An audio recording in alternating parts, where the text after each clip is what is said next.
Namaskar, Prabhaji. Thank you for what another opportunity to ask questions. Today, the topic is paths in spirituality. Last session, when we discussed, Babaji had provided guidance on the purpose of life for a person, and if the person has determined that the purpose of life is spirituality, then the person decides, okay, what path to choose. So what are the different paths available for such a person to choose? Uh, Depending on the temperament or inclination, a person can choose like Dhyana Marga, Bhakti Marga, Karma Yoga, like that, different things. If a person is emotional, naturally can fall in love with the ultimate truth, divinity, in a forum. So that is Bhakti Marga. See, in Bhakti Marga, though entire universe, all appearance, everything is nothing but divine, but yet for a person, for a human being who live in this world, he will have to behave differently with the different things. Always it will be difficult to recognize or remember God in everything.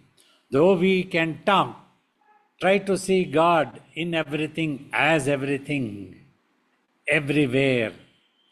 But that is not an easy. It requires lot of conscious elevation and by practice. Like as commonly we always speak what Ramakrishna used to tell, water in the kitchen and water in the bathroom differs. So at that time it's difficult. We cannot behave as if we are behaving with God. We have to behave with the bathroom water as we behave with the bathroom water. To come inside, lot of devotional practice is required. How much we can remember in a day, in 24 hours. So finally, mental application is very important for any path. So many paths could be there. Dhyana Marga is usually said in which you sit, close the eyes. At that time, you can chant a mantra or you can silently meditate. Silent meditation, which in our Guru's lineage has come, because my Guru Shiva Bala Yogi was initiated into this silent technique by the appearance of Jangama sage, who came out of a fruit. It was Lord Shiva. That is why we pass it on. This is one of the most ancient and highest methods practiced since time immemorial. That my Guru also practiced for 12 years. In this, directly you merge with the ultimate truth, because in consciousness of imagination, you have come out of your origin, the ultimate truth. So thus you have become a mind or the Jivatma, whatever it is. So you have become constantly imagining all the time. So if you can stop that imagination, then your consciousness, your mind, you as the mind will go back to the self and settle. That is what is known as liberation, self-realization, like that. So dhyana is, that means you pay attention to. Either you pay attention transcending an imagination directly like this. Like in our technique, we don't give any target. We don't tell what is it that you have to watch. We will just ask you to watch in between eyebrows. Eventually you will realize the mind is trying to watch itself, or the Atman is trying to watch itself. You as the infinite soul trying to watch yourself, become aware, because mind has the consciousness and energy combination power, which has the ability to become aware of the thing wherever you apply your consciousness. Like when I'm talking or answering a question, if you all apply your consciousness to me, then you will be aware of what I am trying to talk. Otherwise, you might be sitting there, or your mind might have run somewhere else. It can imagine its own stories. Like that. That is the trick of the mind. So thus you practice like this. Like in dhyana, when you practice silently, when you achieve the silence of the mind one day, then the mind goes introvert and merges with itself. What I am talking might appear as easy as, but that thing to do is not as easy as we say. It requires long time practice. Whatever it is, Bhakti Marga, Dhyana Marga, or any path that you adopt, it requires long time practice.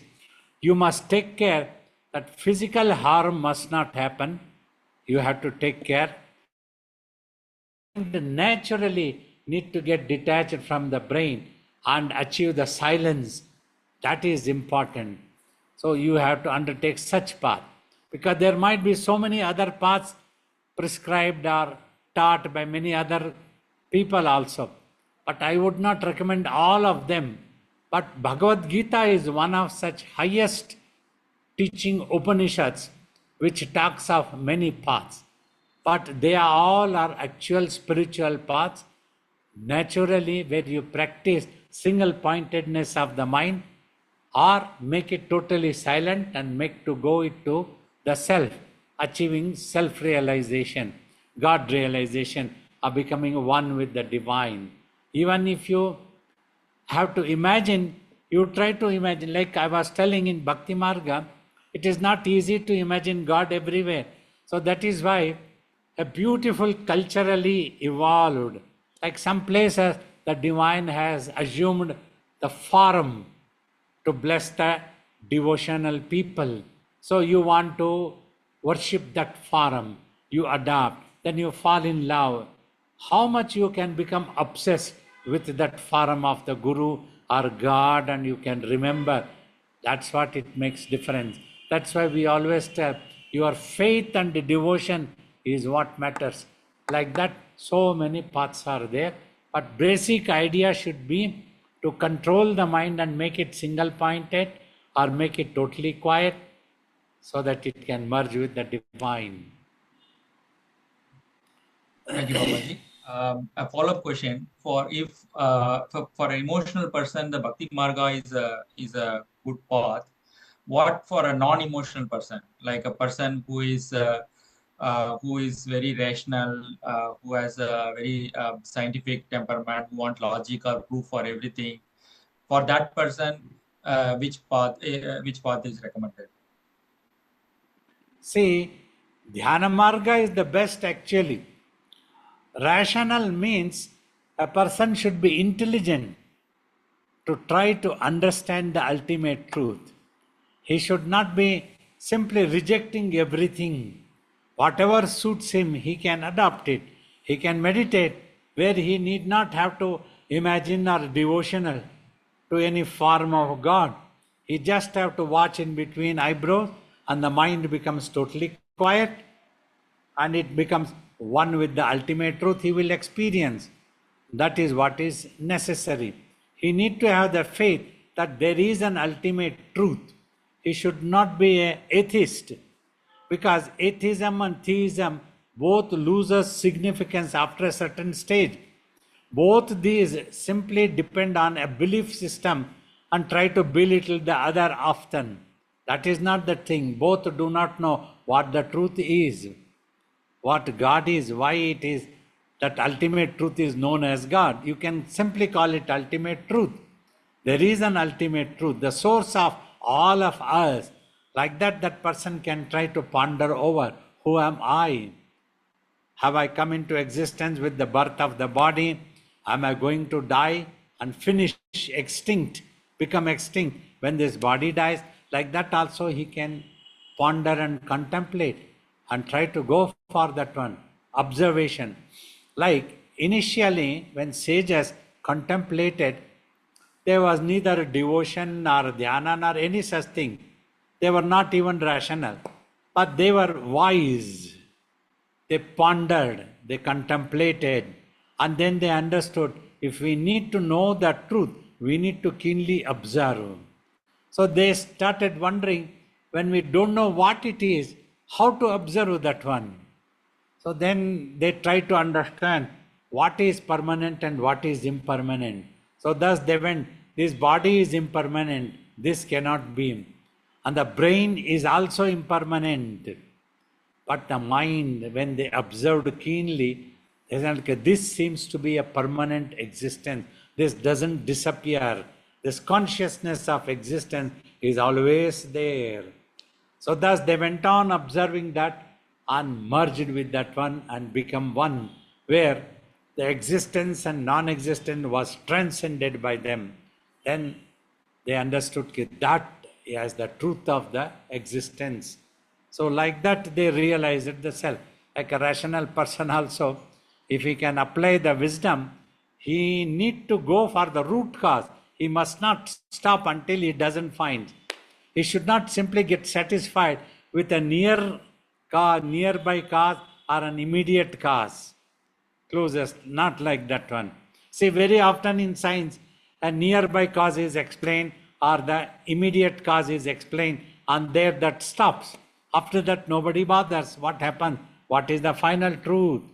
So one must go. If any person makes a determined effort and decision that I must find the root cause, what is the ultimate truth, then it will be possible to find that truth.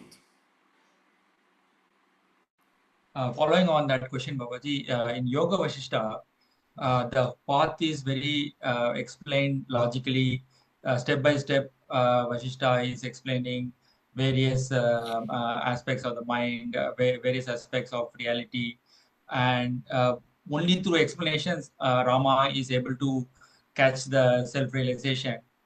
Is that a no longer valid path for this Kali Yuga, where maybe this is suitable for Rama and Rama's abilities, but maybe not suitable for our this Yuga?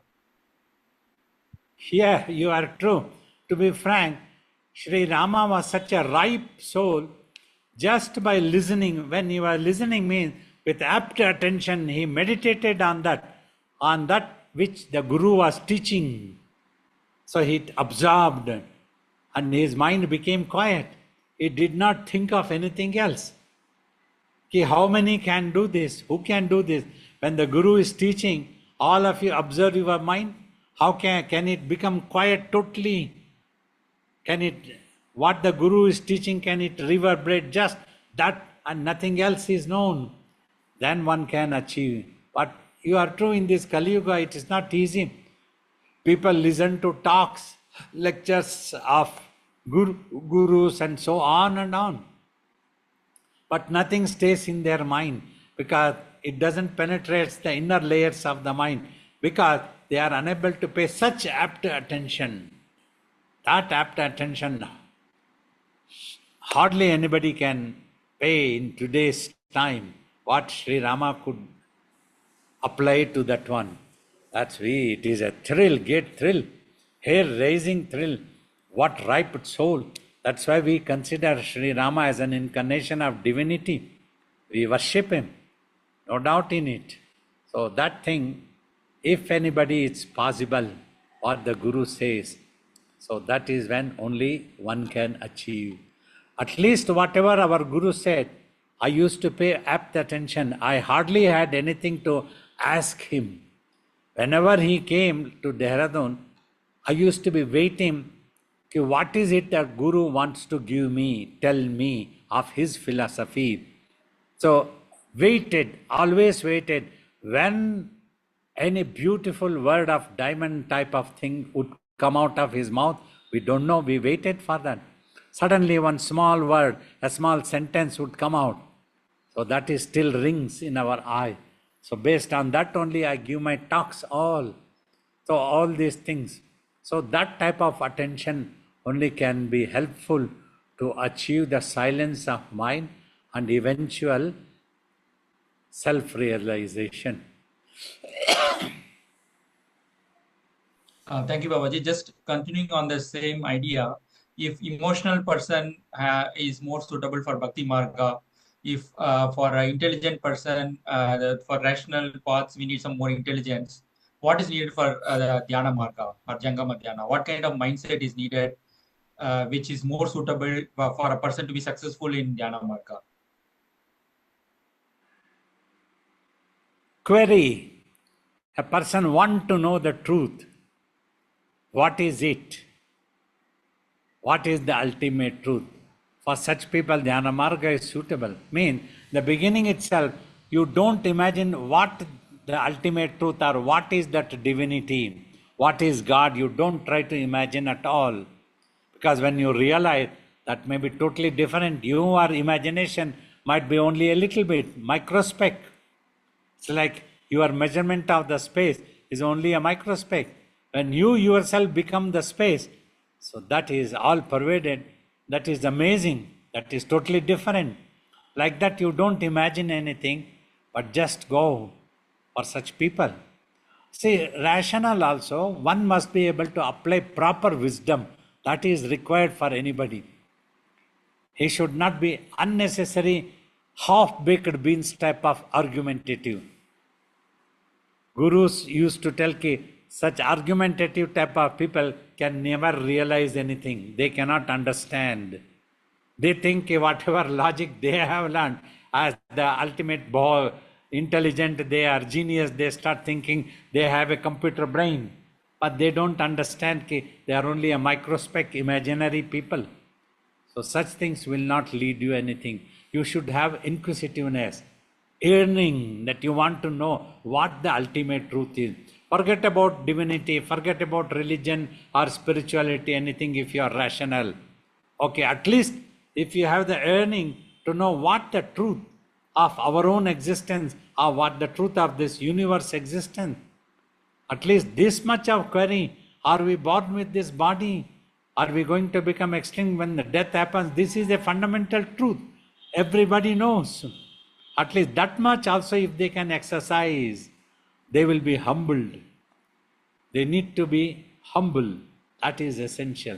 Should not become arrogant or egoistic as if they know everything, as the other paths are all idiotism. It is not like that. What we know may be only a microspec. What we need to know may be all pervaded. So much is there always. The learning process must not be stopped. Anybody who is ready to learn can adopt any of these methods suitable to them. That's what it is. They have to apply wisdom that is important.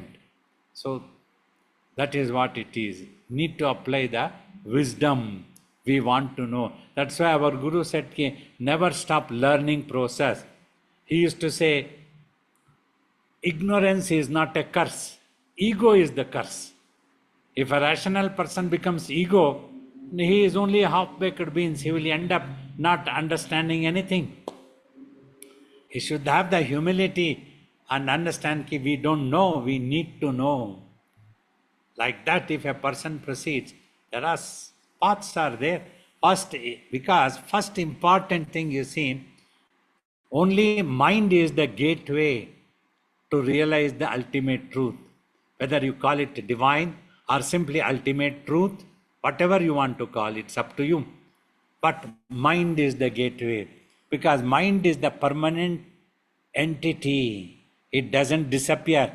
Even in meditation also, you go on observing that consciousness of existence will not disappear. All thoughts and visions can disappear. They will dissolve into the mind. But the mind itself will not disappear. That mind is that consciousness of existence that all of you have. I exist. That feeling is there. That is not an imaginary feeling. That is the reality. The rest of all thoughts and visions are all imaginations. It is not permanent. It has only appearance value. If you keenly watch, observe, then thoughts and visions disappear. When they disappear, they cannot be real. The one which does not disappear at all is the consciousness of existence. When you reach that state through the practice of dhyana, say suppose you undertake this, and you successfully get rid of all thoughts and visions, then mind becomes silence, you experience the silence. Many people at that time, they try to imagine something else. They try to imagine darkness, they try to imagine space, they try to imagine dryness, they try to imagine nothing this. Do not imagine, we tell, continue. When you continue, then your attention will go to that consciousness of existence. Till then, you continue just watching. Don't imagine anything. When you observe that consciousness of existence, at that time also don't imagine what it is. Just observe. Then your mind will get absorbed into that one. And eventually you will realize the truth. Like that, one has to proceed. That is the wisdom application. Until you don't reach, after which there is nothing else to know, there is nowhere to go, then it stops. Because mind is the ultimate clue for us. With this body is limited. We can travel 10 miles or 100,000 miles. How far we can travel? But the mind can travel if mind stops.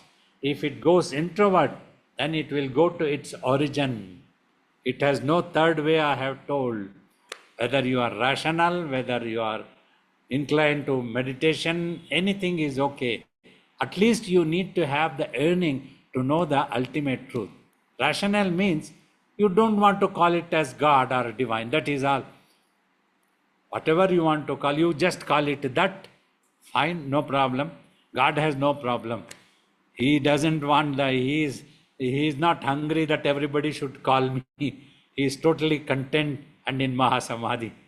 So he doesn't need our certificate. He is not hungry that we have to call him God, otherwise he will go into a depression. There is no such thing. You don't call him God, it's okay. You call it that, or you don't want to call anything also, but at least how will you observe? At least you observe this consciousness of existence. This is the truth, it is there in your mind. Amongst the millions of thoughts, this consciousness of existence is there, which is not a thought, I repeatedly tell. How this can be proven? You watch and watch and watch. Try to get rid of all thoughts and visions. Stop until no imagination arises. Even your imagination must not arise to that as the consciousness of existence, but you become aware of that. Till then you continue just watching. That is the practice of meditation, and the tapasya yogi does. He learns from the Guru. The Guru gives the finer points. This is how you have to proceed. Because often, even if some people reach the silence, they start imagining a darkness, they start imagining some color, they start imagining something else. They end up in imagining. I tell kids, stop all imagination. Don't imagine anything about that. So then you don't have to call it that also, you will realize. At least you will realize like that also if you can go. But before going itself, don't try to conclude that there is nothing or there is something or there is this or there is that, or don't try to do that one. Even if you don't want to believe in God, you are a rational person, that is also no problem.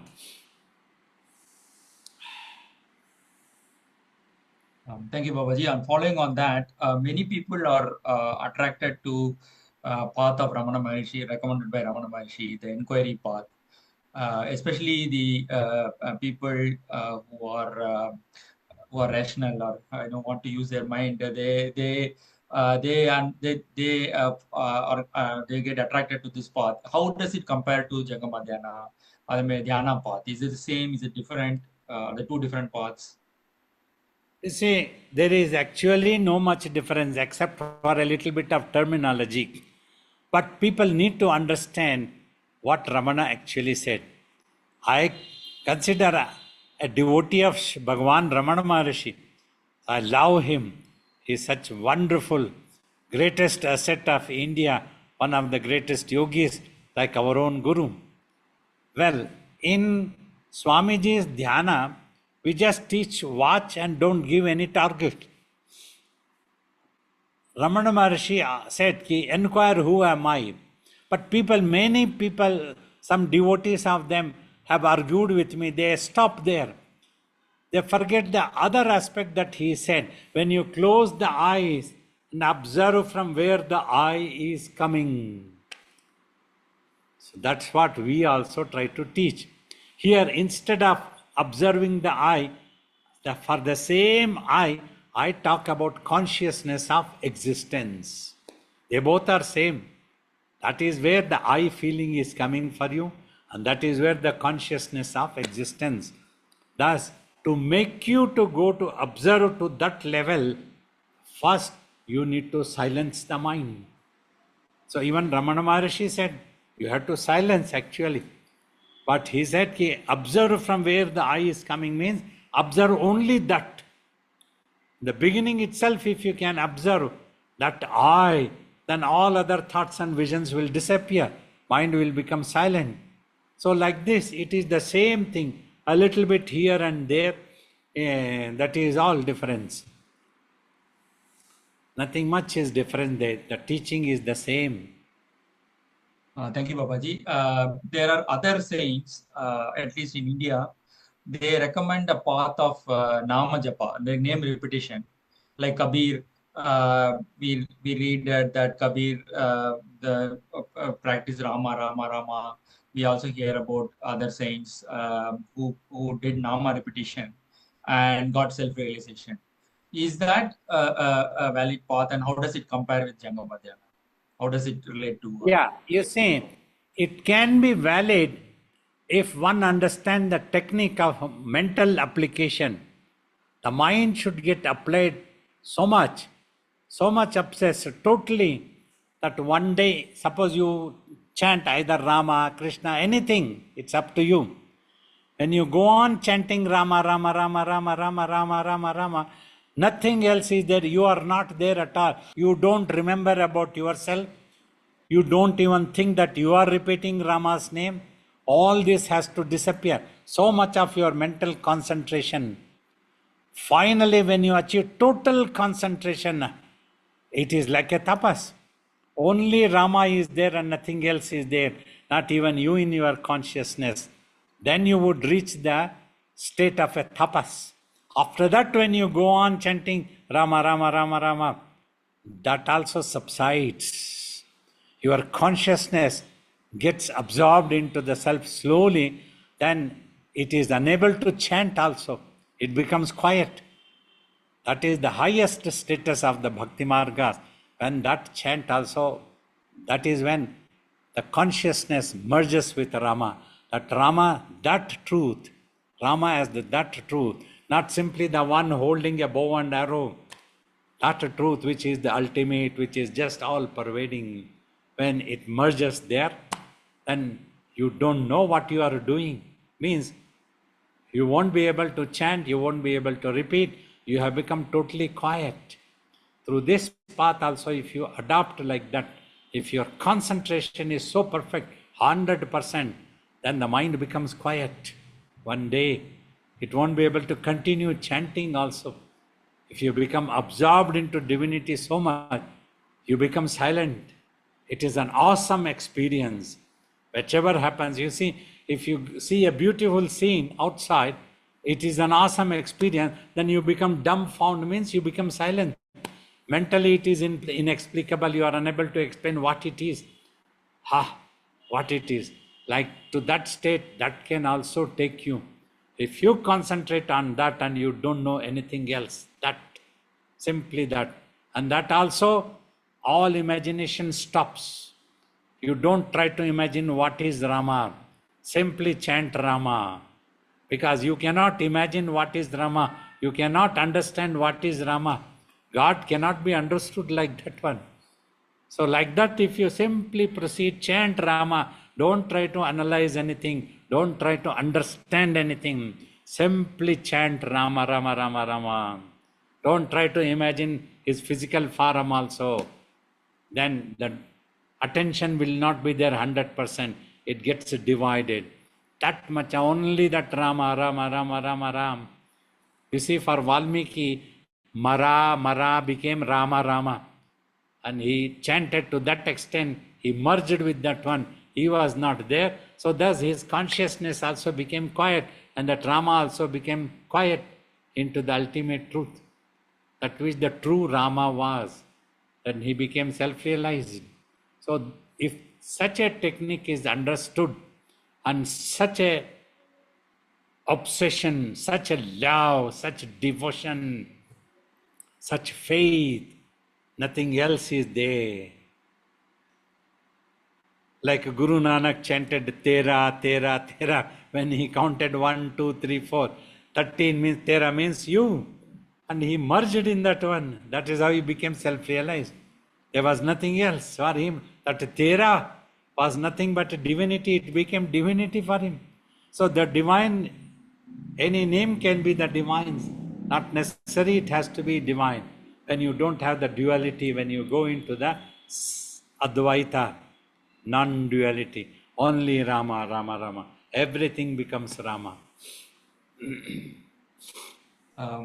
Thank you, Babaji. There is one more, some teachers advocate, again, somewhat popular also, about breath through the not really pranayama techniques. Like they go by different names like Kriya Yoga, or there are many techniques that even in textual scriptures, they say if you do control the breath, there is bliss happens, and all the other things happen. Is that a valid path for self-realization? You see, one has to practice thoroughly the same thing. Controlling the breath means how much you can control. It cannot remain like that forever. You take the oxygen inside, it has to come out also. Carbon dioxide has to come out. Inhale and exhale has to happen. It can slowly happen. You have to concentrate on that breath actually. Many ancient people might have practiced amazing. Long time Jalastambhana Vidya was also used to be there. Like Duryodhana could sit inside the water by controlling the breath. They had practiced such amazing thing. Such thing may not be possible in this Kali Yuga though, but still that also could not take him to self-realization. The purpose is important, should merge with that one. Rarely somebody would have practiced in ancient times, we cannot tell, but in this Kali Yuga, it is not easy. So usually the technique taught is the long breath. When you take smoothly, inhale and exhale, you concentrate your mind. We also tell whenever your mind is restless, if you take a long inhale, slowly, smoothly, gently, and exhale, then the restlessness of the mind can be brought down. Finally, it is the mind which has to become quiet. Breath is different. Breath is from the body, from the atmosphere that is absorbing for its life. But mind has to become one with that one. Then mind becomes silent. So then it can take you eventually, abandon that one also. You forget smoothly, it keeps going, but your concentration you would have forgotten. Then you go that one. So several items are taught by some gurus in together. For 10 minutes you do this, 10 minutes you do that one. That gives an excitement for them. They keep doing. But if they do not adopt the right technique, 50 years or 100 years they can keep doing, but they will not achieve anything. The mind will not come down. The ego will not disappear at all. So the technique should be you have to merge with that one. That is important. The I has to disappear. The ego has to disappear. I doing that, all this has to disappear. Then only it goes introvert, merges into the self. So such techniques are very rarely possible nowadays. And in ancient times, some sages might have practiced. I'm not aware of so much knowledge of the scriptures or any such thing. Means if such a thing would have happened for anybody, only such a person would have achieved the self-realization. But in nowadays, they simply have to concentrate on this a little bit, some this, some that. Any name is given, new name is given, and then that becomes excited, arises curiosity. What is it? It is the same. Dalia Oriental type. A chef he gives a new name and he brings it to me. Arey, this is the Dalia Upama. We used to eat so many times, and he has given a new name, and he has become world famous chef. So this is the world marketing. Arise curiosity, give a new name. The thing is the same. Koham, soham, everything is the same. Who am I? I am that. But your mind has to merge with that one. Mind has to become silent, removing the I. That I is the final ego, the final thorn of ego. That has to disappear. Till then, the merger towards that truth, you can never go. You will simply remain outside playing the game. That's what happened.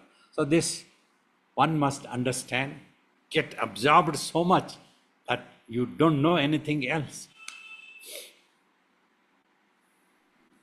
Thank you, Babaji.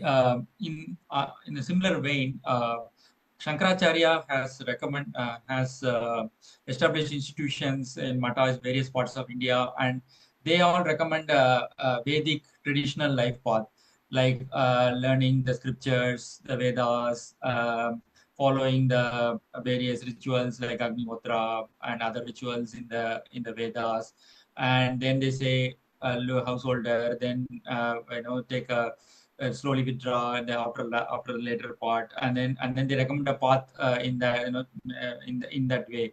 Is that possible in this Kali Yuga, or is that is it standard? Is it a valid path? You see, you have to narrow down to single pointedness. That is what is important. They are all very good. You can become a scholar so that you can teach it to others what the ancient people taught, what the ancient sages experienced about the truth. Then it depends on you. Are you happy just by becoming a scholar in this world? You can become a scholar. That is also helpful. But that is not the stop.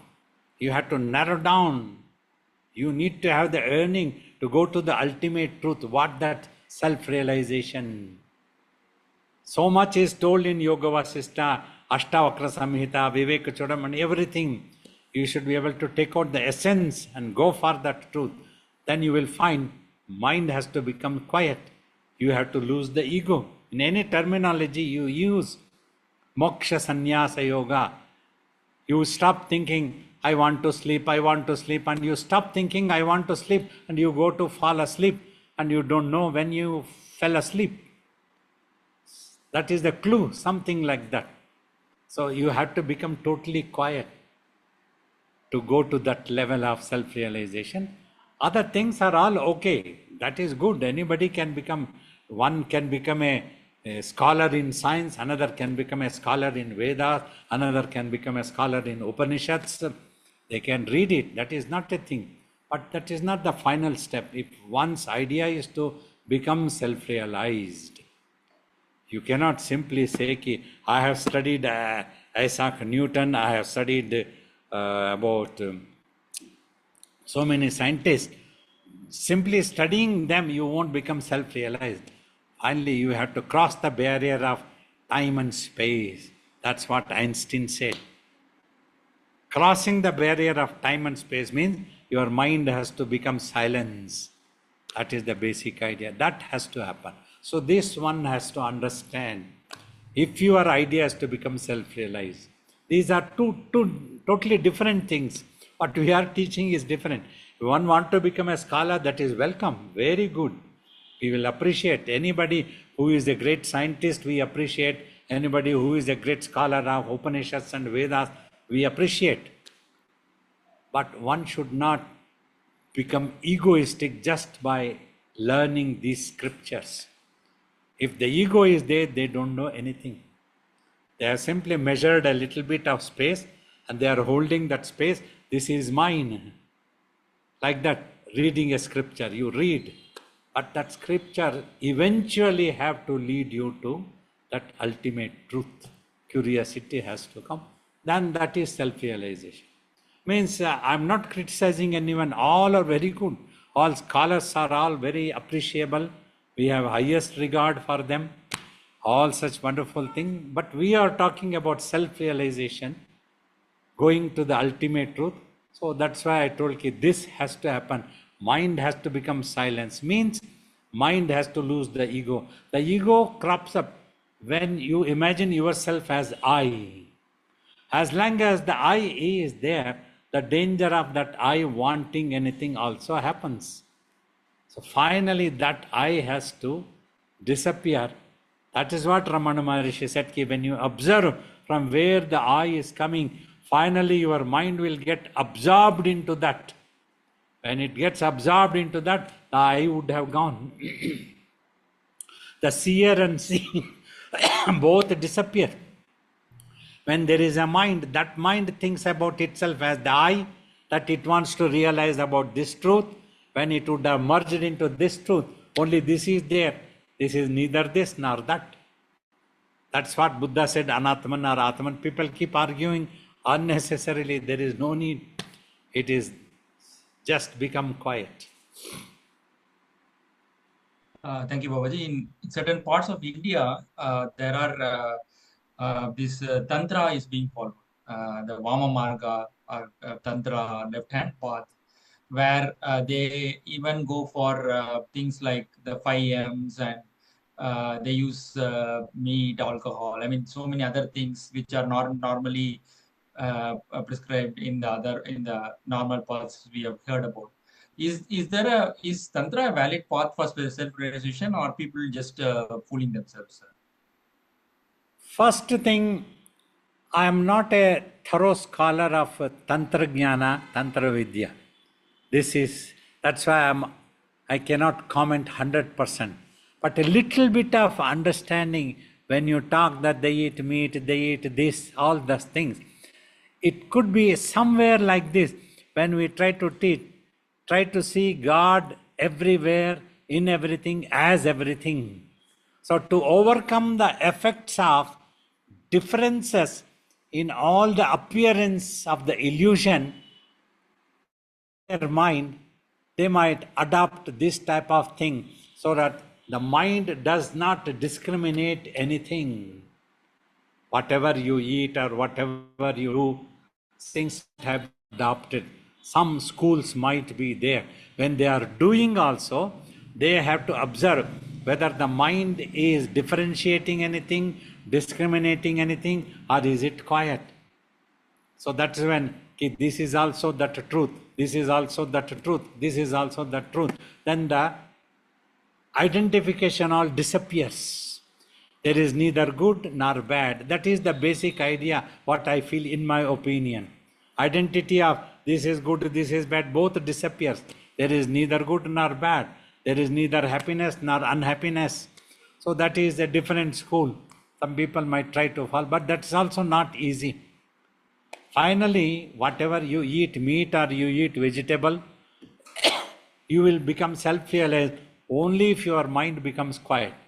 Means then the mind is not differentiating anything. Whatever you want to choose, whichever path, it has to become silent. Then it merges with the self. Then there is neither something nor nothing.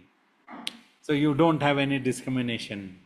So that is a very difficult type of school might be. Some people might adopt, but that doesn't stay. But this has to happen. Simply if you go on eating, the mind will not give up. Mind should not start thinking this is the thing, but it should become quiet. This one must understand. This is the final truth. Whichever path you undertake, whatever you want to do, mind has to become quiet. Give up its imaginations. Then the differences will all merge. Oneness will be experienced. That truth of ultimate truth. So that is what is we are trying to teach. Last two questions, Babaji. Can one follow multiple paths simultaneously? Can try, but you have to follow the same technique and try to reach the ultimate as soon as possible. Rarest of rare thing, Ramakrishna Paramahamsa, he could do that one. He was such a great yogi. So not ordinary people, everybody cannot do such thing. He practiced everything. He practiced Tantra also, so many different religions also, different paths also. Everything he practiced, but he had reached such height of quietening the mind. So thus he could get absorbed into that, and very soon he could realize the self can be realized through this path also. So that's what I was trying to tell when you spoke of Tantra. So based on this only, what Ramakrishna followed the exact technique, getting totally absorbed into that. Means you are eating Tantra, you are eating a meat, you are eating this. You should not have the imagination that you are eating meat or what you are not eating. Then the mind becomes quite like that. He practiced different paths, and through all paths, he reached the silence of the consciousness because he had already lost that I-ness. Then he became realized. Then he realized that all paths will definitely lead to the same truth, provided you follow the same technique of quietening your mind. Mind should not be differentiating. That is important. Thank you for the last question. There are so many paths we have discussed, and what is the quick? How do I know which is the quickest path for me? Anybody, if somebody is starting this Quickest journey path. for self-realization, how do I know? There are so many options, so many things are there. How do I say this is the best or quickest path for me for self-realization? See, human mind easily accepts such a path to which it has inclination. This is important. That's why, as a yogi, we never try to impose on anybody that this is the only path. You can take up any path to whichever you have inclination. Generally, we try to stick to Bhakti Marga, Dhyana Marga. We don't try to go into too many confusing paths. So, like that. So, finally, it is the individual seeker has to decide which path is suitable for him. So, having born in India to the Sanatana Dharma, we all grew up through Bhakti Marga, simple Bhakti Marga, not conflicting things. Simple Bhakti Marga of remembering divinity, Rama, Krishna, Govinda, Mata, Devi, like this. We chanted stotrams. That was very helpful to quieten our mind because we were totally concentrated innocently. That gave us enormous bliss as a child also. Then we went on doing it. We merged into that one. So then the mind became quiet. So thus, meditation became so easy for us. So thus we could understand by the teachings of Adi Shankara, Madhvacharya and Ramanujacharya that all are same, there is no difference. At different stages, they are all same, there is no conflict. You begin as a droplet, the ocean is your divine. You are the Jivatma, ocean is your Paramatma. And as you proceed, you will understand you are a part of the ocean only. The waves are nothing but a part of the ocean. Only when it is in the border, it dances. But once it goes back to the center of the ocean, it composes, it becomes calm. Like that, when the mind starts merging, going into samadhi, it realizes some inner force is sucking you gradually. So thus you realize you are an amsha of that one. Finally, the oneness happens, the seer and seen disappears. Neither devotee nor God is there, only one. So that is Advaita. Like all are in its own way great in those stages. You adopt, one day you will have to go back to the self. That is the truth finally. For that only in ancient time they called it self-realization. Then so many terminologies have come, unginat. So there is no such thing. So you should know which is suitable for you. You try to do this one. That's why our Swamiji was such a unique master. He said, if you are practicing any other type of sadhana, he did not name the sadhana. He said, if you are practicing any other type of sadhana, you can do it before this meditation or after. Then try to do this meditation also, whether this suits you, whether you understand this. Then this will be very easy if you gain the inclination. Simply you have to become quiet, that is all. So, like that, one has to choose. You know your mind, nobody else can know. Simply, some guru trying to impose is not correct. I don't believe as a yogi. We try to ask you, which is the one you should know your mind, to which your inclination is there. You go on that path. That is how Sri Krishna also taught so many paths in Bhagavad Gita. You can do like this also, you can do like this also, but finally you have to lose that I ego.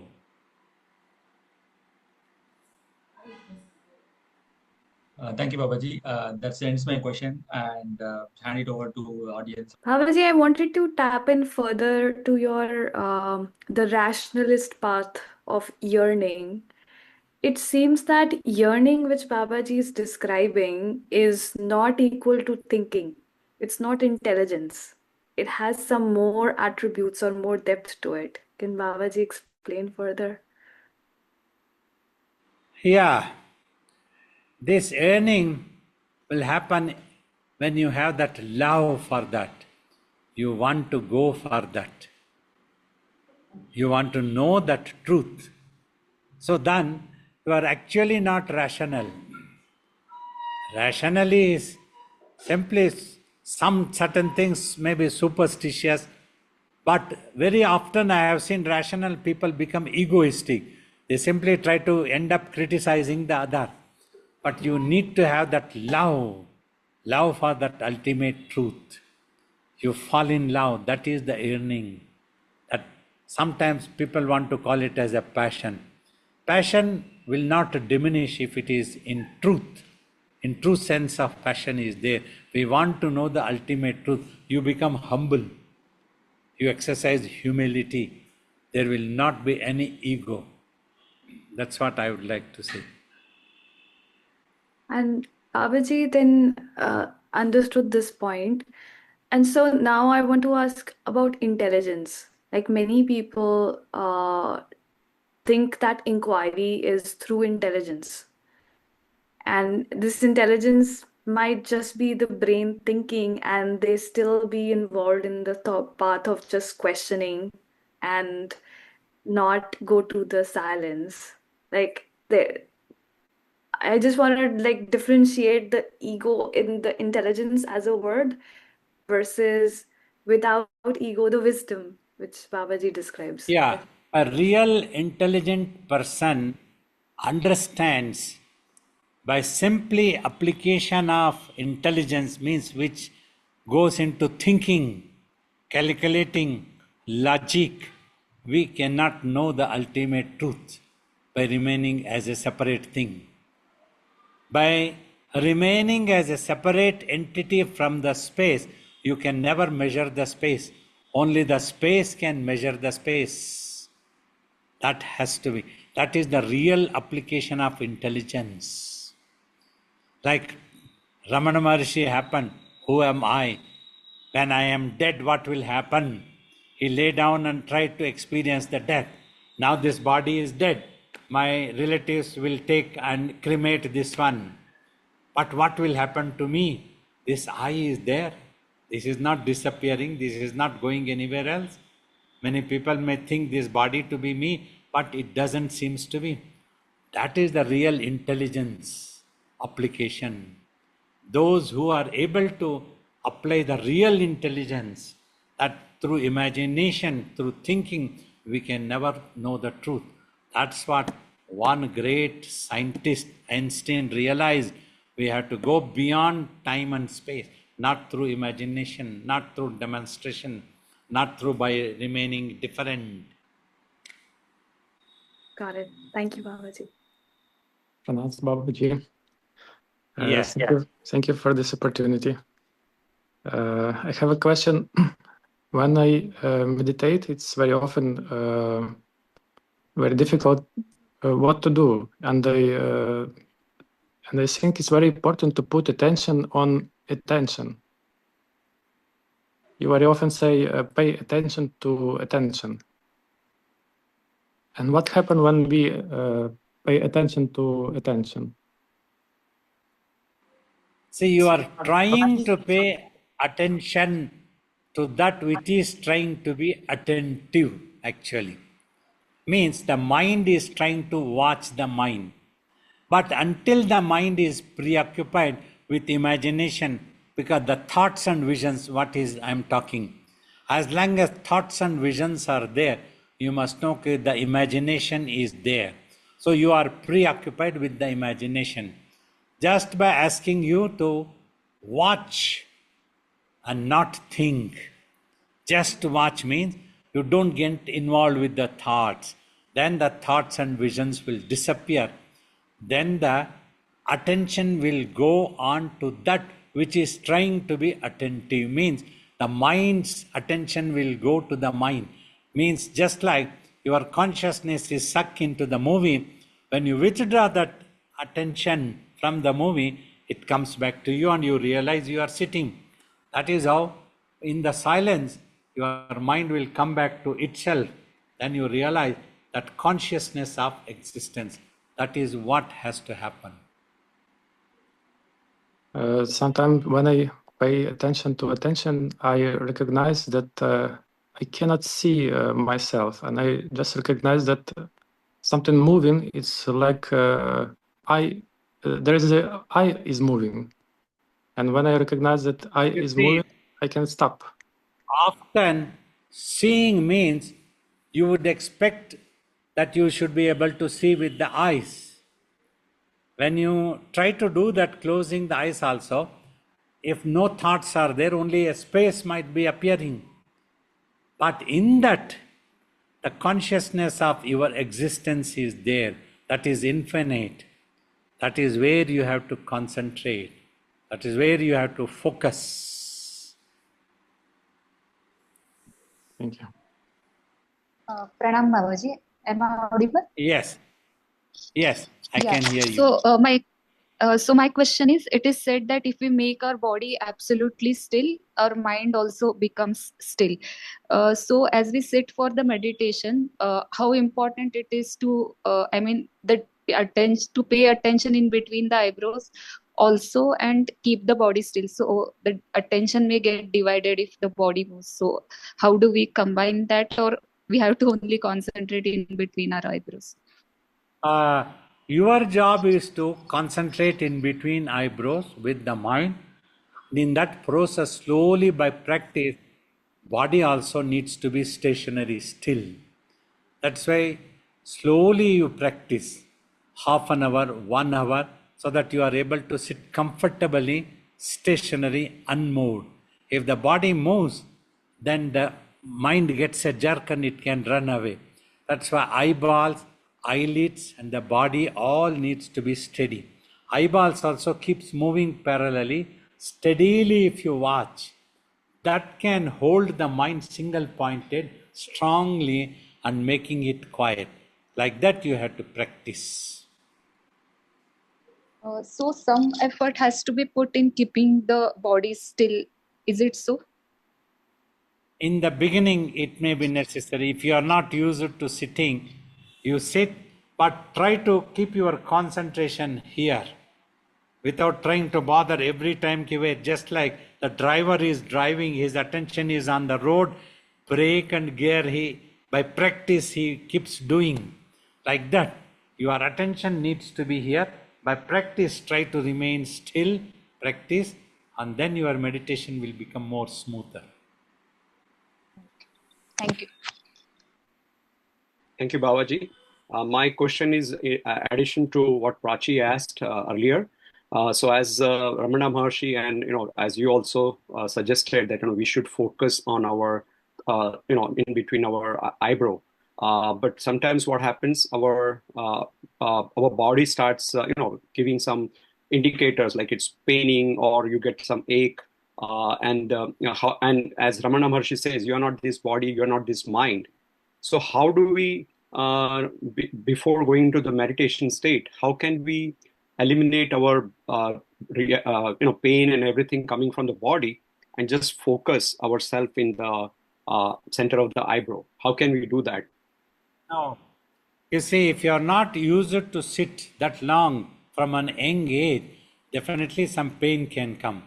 When pain comes first, trying to keep the attention in between eyebrows, you can stretch out the legs or hands a little bit, but not too much, for a minute or half a minute, and then try to sit back. Then maybe you can continue for another half an hour or so, like that. Then the pain happens. Because simply to eliminate easily by thinking is not possible. Long time meditation only that helps you when you become used to.